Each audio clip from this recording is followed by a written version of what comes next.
والصلاة والسلام على سيدنا مولانا محمد وعلى آله وصحبه أجمعين. أما بعد، فقد قال الله تعالى في القرآن الكريم: أعوذ بالله من الشيطان الرجيم.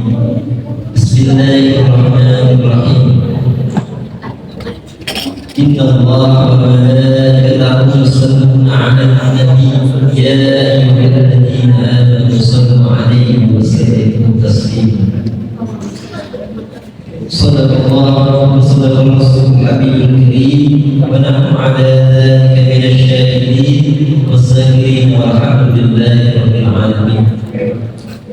Yang pertama-tama, mari sama-sama kita panjatkan puja dan puji syukur kita kepada hadirat Allah Subhanahu wa Ta'ala yang mana telah banyak melimpahkan karunia kenikmatan kepada kita yang kita tidak bisa sebutkan satu persatu, namun dari nikmat tersebut bisa kita rasakan sampai saat ini.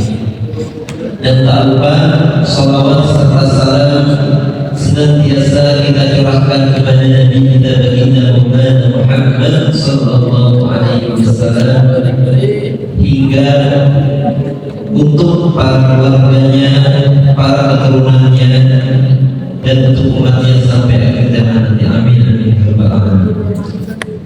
Yang saya hormati seluruh para jamaah majelis maulid rutin malam Sabtu yang tidak bisa saya sebutkan satu persatu, namun tidak mengurangi rasa hormat dan ta'zim saya. Pada malam hari ini saya membadalkan daripada Pak Ustaz untuk mengisi di malam Sabtu, karena tadinya ada berhalangan, tapi akhirnya juga Ustaz. Jadi ya udah, karena sudah ada materinya. Ya. Sebelumnya saya akan membahas kitab daripada Aqidatul Awam yang biasa dibacakan natum-natumnya di pondok-pondok pesantren, ya, atau di majelis taklim. Kita sudah tidak apa namanya, pasti tahu anak-anak itu dengan nama Aqidatul Awam. Aqidatul Awam yang pertama dimulai dengan kalimat Abda'u bismillahirrahmanirrahim wa birahimillahil isani Alhamdulillahil qadil awwali akhirin nabi ta'awri dan seterusnya. Kitab Aqidatul Awam ini dikarang oleh ulama terkemuka yang lahir di daerah Mesir yang bernama Ahmad Al-Marzuki. Ahmad Al-Marzuki ini lahir di kota Simbang, Mesir pada tahun 1205 Hijriah. Nah, sebelumnya kenapa belum masuk pada materi, jadi kita pengenalan dulu. Ya, kalau kita ingin tahu orang itu sukanya apa, kita harus lebih kenal dulu. Artinya ini kita mengenal dulu pelan-pelan kita. Baru kita mendalami pada dalam kitab. Tempat kelahirannya di Mesir. Ya, Syekh Ahmad Al-Marzuki dari pengarang kitab Aqidatul Awam. Beliau lahir pada tahun 1205 Hijriah. Adapun murid-muridnya yang terkemuka sampai saat ini dikenal oleh seluruh dunia, yaitu Syekh Ahmad Dahman. Lahirnya pada tahun 1260 Hijriah, dan Syekh Ahmad Zaid Dahlan lahir pada 1232 Hijriah, dan Syekh Ahmad Sayyid Ali bin Sayyid Muhammad Al-Hawlai pada tahun 1228 Hijriah. Jadi Syekh Ahmad Al-Marzuki ini bukan hanya mengarang kitab daripada kitab Aqidatul Awam. Beliau telah mengarang beberapa kitab yang di dalam ini, di syarah kitab Aqidatul Awam ini disebutkan ada 9 kitab. Di antaranya kitab Aqidatul Awam, dan yang kedua tashilul ayat Maryam dibayar dengan bukan aqidatul awam. Yang ketiga bulughul maram dibayar dengan di maulid sayyidil anam. Yang keempat bayan asli bilati bi'afdala.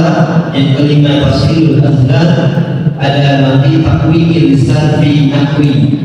Itu untuk daripada Lughul Arabiyyah, belajar bahasa. Dan yang keenam ada al-fawaid al-marzuqiyah as-saraful al-duhumiyah.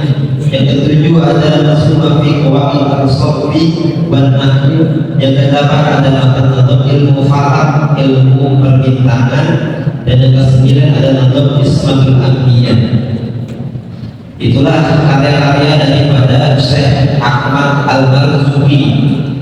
Di sini karena pendahuluannya Abda Bismillahirrahmanirrahim tadi itu termasuk daripada mukadimah. Jadi kita langsung masuk pada bait kedua, yaitu Allahu mawjudun qadimun baqi mukhalifun li khalqi bi ihlaqi.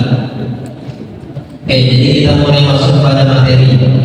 Allahu, maka ada Allah mawjud, ialah zat yang ada, qadimun ialah zat yang tidak ada permulaan, baqi ialah zat yang kekal, mukhalifun ialah zat yang berbeda, li khalqi pada makhluk biidzan secara akal. Jadi Allah itu pada dasarnya mempunyai sifat. Kenapa Allah mempunyai sifat? Ada yang tahu? Agar hambanya bisa mengenal sang penciptanya lebih dalam. Makanya Allah itu memiliki sifat. Sifatnya berbeda dengan pada makhluk lainnya. Ya, tidak ada yang sama. Allah itu tidak ada permulaan. Ya, Allah itu tidak ada permulaan.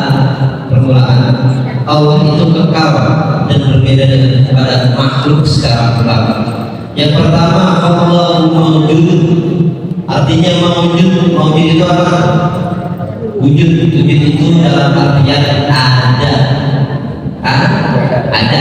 Coba apa matanya? Alat hadroh wujud nggak? Wujud. Ada. Ada yang buat nggak? Ada.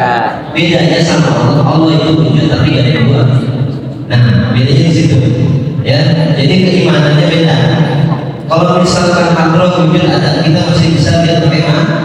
Tapi kalau melihat Allah, kita lihatnya dengan iman sama takwa. Bedanya di situ ya. Allah itu wujud. Apa dalilnya Allah itu wujud? Dalilnya ada.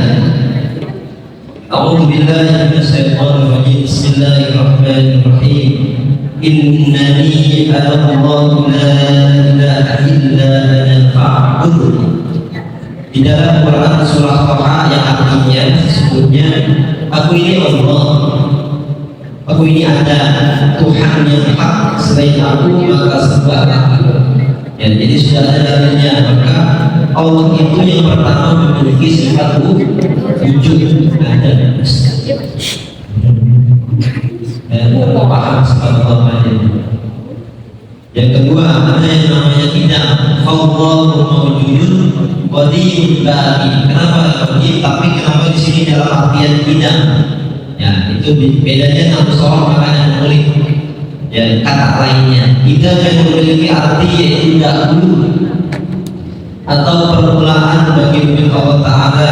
Dengan demikian Allah tidak menciptakan zatnya sendiri, Dia tidak diciptakan oleh yang lainnya. Dengan kata lain, Allah itu tidak memiliki permulaan untuk keberadaannya. Jadi kita sebagai manusia tidak bisa mengira-ngira, ya, mengira-ngira Allah itu berarti kan permulaan. Kalau permulaan berarti itu sempat terjadi pembuatan. Nah, jangan sampai seperti itu. Kita harus mengingkari pemikiran seperti itu. Ya, jadi kita harus sudah menganggap bahwa Allah itu sudah ada. Allah itu dahulu sudah ada. Allah itu wujud. Itu sifatnya Allah tidak, yang artinya dahulu. A'udzubillahi minasyaitonirrajim. Bismillahirrahmanirrahim. Wa awwalu wal akhir wal zahir wal batin wa huwa bi kulli syai'in alim. Dalam Quran surah Al-Hadid ayat 3. Dialah Allah yang awal dan yang akhir, yang zahir dan yang batin, dan Dia Maha mengetahui segala sesuatu. Sudah ada dalilnya. Dan ada yang ketiga disebut Qadimul baqi, baqi di akhir kalimat dari bait yang kedua. Baqi yaitu memiliki arti kekal atau baqi artinya kekal, ya, adalah tidak ada akhir bagi wujud Allah Ta'ala. Jadi Allah itu maha kekal, ya. Manusia itu tidak ada yang abadi, makhluk Allah semuanya tidak ada yang abadi, kecuali Allah Subhanahu wa Ta'ala memiliki sifat kekal meskipun sampai kiamat tiba. Allah itu tetap ada. Selanjutnya mukhalifun li khalqi itlaqi. Mukhalifun ialah zat yang berbeda. Berbeda dari apa? Berbeda dengan makhluk yang lainnya, ya. Mukhalifun li khalqi, nah itu ada itu dari Allah Ta'ala tidak sama dengan makhluk. Artinya Allah Ta'ala tidak menyerupai kepada segala sesuatu yang bersifat atau makhluk. Allah tidak serupa dengan makhluk-makhluknya. Oleh karena itu Allah bukanlah zat yang memiliki daging, tulang, tinggi, pendek, dan lain sebagainya. Allah adalah zat yang tidak memiliki sedikitpun sifat-sifat makhluk. Sesuatu yang terlintas di hatimu berupa sifat-sifat makhluk tidak ada pada zat Allah Ta'ala. Adapun dalilnya di dalam Quran surah Asy-Syura, laisa kamitslihi syai'un wa huwas samiul basir. Ayat 11. Tidak ada sesuatu pun yang serupa dengan Dia, dan Dialah yang Maha mendengar lagi Maha melihat. Jadi jangan sampai kita di dalam pikiran kita, di dalam benak kita, Allah itu laki-laki yang berdua, ya. Allah itu tinggi apa enggak? Jangan. Kadang ada orang-orang begitu. Karena kurangnya kadar keimanan, jadi sampai berpikiran mulai menggambarkan dalam pikirnya, menghalusinasi Allah itu ternyata begini. Padahal ya, Allah itu zat yang sama sekali berbeda daripada makhluknya. Qadimun qadi wa wahidun wahid, qadi muridun alimun bi kulli syai'. Qadimun dan maha berdiri sendiri, qadi maha kaya, wahid dan maha esa, wahid dan maha hidup, qadir dan maha kuasa, murid dan maha berkehendak, alim dan maha mengetahui, ikul lisai dengan segala sesuatunya. Jadi disebutkan sifat yang keempat tadi adalah mukhallatu bil hawadisi. Allah berbeda dengan makhluknya. Dan dilanjutkan dengan kalimat atau yang kelima, qiyamuhu bi nafsihi atau qaimun dan maha berdiri sendiri. Qiyamuhu bi nafsihi artinya Allah Ta'ala berdiri sendiri, di mana Allah Ta'ala tidak butuh pada selainnya. Jadi Allah sebenarnya nggak butuh ibadah kita, tapi kita yang butuh sama Allah. Ya. Allah nggak butuh kita bersedekah, tapi yang butuh kita bersedekah untuk Allah. Untuk Allah. Jadi segala sesuatu diniatkan dari hati kita, niat kita yang untuk mencapai ridhonya daripada Allah Subhanahu wa Ta'ala. Dan dilanjutkan wahdaniyah atau wahidun, yaitu satu, esa, ya. Allah itu satu yang tiada duanya. Wahdaniyah berarti berbilang dalam zat, sifat dan perbuatan. Dengan demikian zat Allah tidak tersusun dari seperti bagian-bagian. Jadi Allah itu esa, yang satu. Kalau makhluknya itu pasti memiliki pasangan, laki-laki, perempuan, jantan, betina, siang, malam, semuanya ada bahasa-bahasa. Tapi Allah cuma satu, esa, ya, esa, wahdaniyah atau wahid. Dan dalil bahwasannya Allah bersifat wahdaniyah adalah seandainya Allah itu tidak esa, niscaya alam ini tidak akan ada. Dilanjut qudrah, ya, daripada sifat Allah yang ketujuh yaitu qudrah, wahid, qadir dan maha kuasa. Qadir atau qudrah kata lain, qudrah yang memiliki arti yaitu kuasa. Allah Ta'ala maha kuasa di mana kekuasaannya. Allah tidak terbatas dan meliputi segala sesuatu. Kuasa memudahkan dan meniadakan serta kuasa atas segala sesuatu yang diinginkan. Ya. Dan adapun dalilnya Allah Maha Kuasa yaitu di dalam Quran surah An-Nur, Innallaha ala kulli syai'in qadir. Sesungguhnya Allah Maha Kuasa atas segala sesuatu. Ya. Jadi di dunia ini kita sebagai manusia, apalagi yang mempunyai jabatan rezeki, tidak boleh sombong, karena pada dasarnya tidak ada apa-apanya di mata Allah Subhanahu wa Ta'ala, karena Allah itu memiliki sifat kuasa. Ya. Manusia itu hanya kecil, ya, di mata Allah tidak ada apa-apanya. Maka dari itu kita sebagai manusia harus berniat yang baik, ya. Dan dilanjutkan oleh sifat Allah ke-8, iradah, yang artinya berkehendak. Iradah yang artinya berkehendak. Apa dari kata lain berkehendak? Apa pengertiannya dari berkehendak? Ya, berkehendak yaitu Allah berkehendak. Misalkan kita selama di dunia ini, ya, berbuat tidak baik, berbuat zalim, berbuat khianat, berarti Allah berkehendak untuk kita di dunia maupun di akhirat. Karena itu sifat Allah, kita sebagai manusia tidak bisa membatasi, karena itu sudah sifat Allah mutlak. Allah Maha berkehendak, yaitu iradah. Dalilnya ada dalilnya di dalam surah Yasin ayat 82. A'udzu billahi minasy syaithanir rajim. Bismillahirrahmanirrahim. Innama amruhu idza arada syai'an ay yaqula lahu kun fayakun.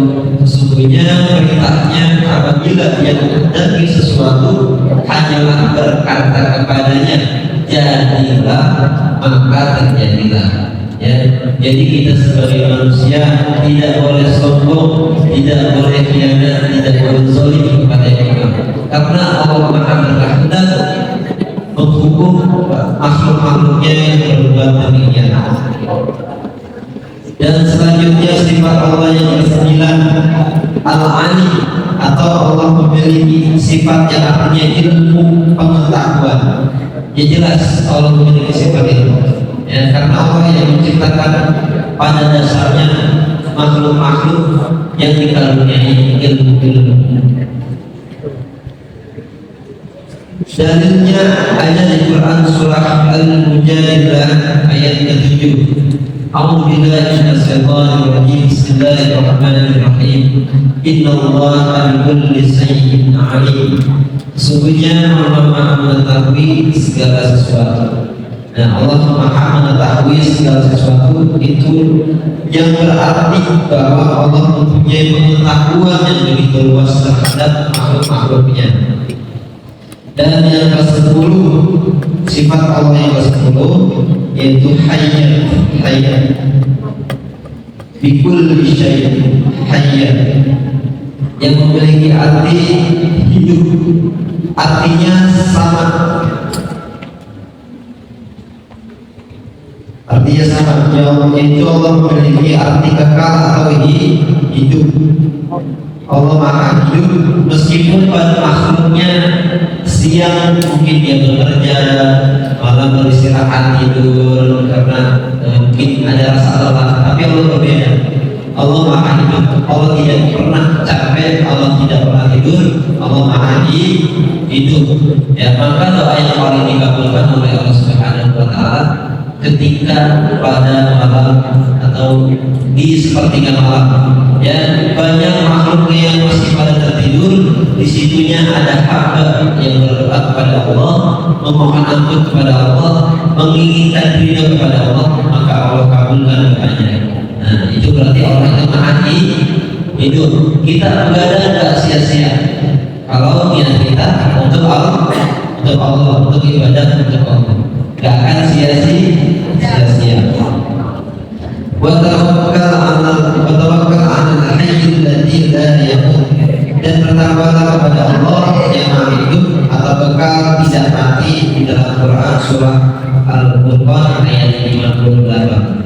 Ya, jadi kita bahas dua nama. Ya, coba dari pertama yang apa nggak? Ada yang apa? Alek. Abda bismillahirrahmanirrahim wa birahmatillahi bil lisani walhamdulillahil qadiril awwalin al-akhiril baqibil adali summa salatu wassalamu sarmadan ala nabiyil khairi man qabada wa alihi wa sahbihi wa man tabi sabila dinil haqi ghayra muhtadi wa abadu fanabi ujubil mahrifah bil wajibil billahi muslim al-sifat wallahu mawjudun qadimul malaki mukhalifun lil khalqi bil fitrahi wa qaibul ghani wa waliyul wali qadirun alimun bi kulli sanin sami'un al-basir wal mutakallimun lahu sifatun sab'atun tadimu. Untuk sifatnya kita sampai sifat yang ke-10 yaitu hidup. Mungkin itu saja yang dapat saya sampaikan pada hari ini. Kurang lebihnya mohon maaf apabila ada kesalahan. Kurang lebih mohon maaf apabila ada hidayah. Wassalamualaikum warahmatullahi wabarakatuh.